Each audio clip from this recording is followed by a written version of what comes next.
حضرت نوح علیہ الصلاۃ والسلام اللہ کے پیغمبر ہیں۔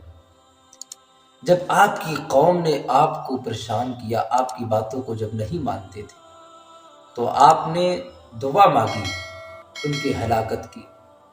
تو پھر حکم ہوا حضرت نوح علیہ الصلاۃ والسلام کو کہ کشتی بنا ڈالو، اور اس کشتی میں جو لوگ سوار ہوں گے وہ لوگ بچ جائیں گے، اور جو لوگ اس کشتی میں سوار نہیں ہوں گے وہ لوگ تباہ و برباد ہو جائیں گے۔ حضرت نوح علیہ الصلاۃ والسلام جب کشتی بنانے لگے تو آپ پر ایک بوڑھی عورت ایمان لا چکی تھی۔ کہا اس کشتی میں جتنے لوگ سوار ہوں گے وہ لوگ بچ جائیں گے، اور جو لوگ سوار نہیں ہوں گے وہ لوگ غرق ہو جائیں گے۔ تو اس بوڑھی عورت نے کہا کہ کیا میں بھی اس کشتی میں سوار ہوں گی؟ حضرت نوح علیہ الصلاۃ والسلام نے کہا کہ تم بھی سوار ہوگی۔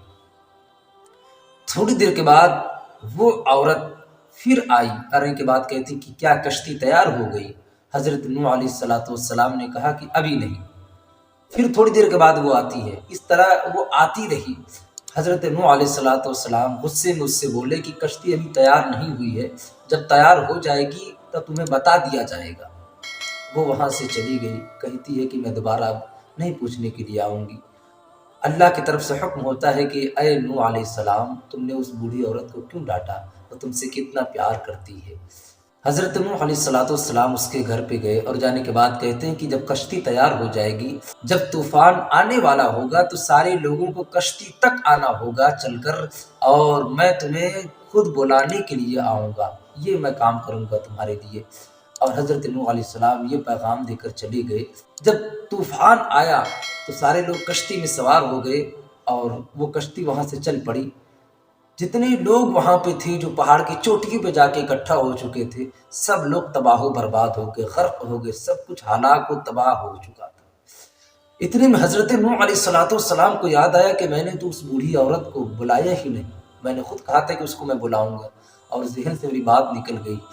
پھر جب واپس آپ وہاں گئے تو کیا دیکھتے سب کچھ تباہ ہو چکا ہے، لیکن آپ کی نگاہوں نے کیا دیکھا کہ ایک جھوپڑی ہے جو صحیح سلامت ہے۔ حضرت نوح علیہ الصلاۃ والسلام دروازے پہ دستک دیتے ہیں۔ بوڑھی عورت نماز پڑھ رہی تھی، اس نے جب دیکھا کہ کوئی ہے تو فوراً نماز مکمل کر کے دروازہ کھولتی ہے اور کہتی ہے کہ چلیں اب طوفان آنے والا ہے۔ تو حضرت نوح علیہ الصلاۃ والسلام نے فرمایا کہ طوفان تو آ کر چلا گیا۔ تو اس بوڑھی عورت نے کہا کہ ابھی تو میں نماز پڑھنا شروع کی ہوں، ابھی میرے 2 رکعت بھی نماز مکمل نہیں ہو پائی ہے، اتنے میں طوفان بھی آیا اور چلا گیا۔ میرے دوستو، آپ نے دیکھا کہ اللہ رب العزت نے کس طرح حفاظت کیا طوفان سے۔ کیوں حفاظت کیا؟ کیونکہ وہ اللہ کے نبی پہ ایمان لا چکی تھی اور وہ اللہ کی عبادت کر رہی تھی۔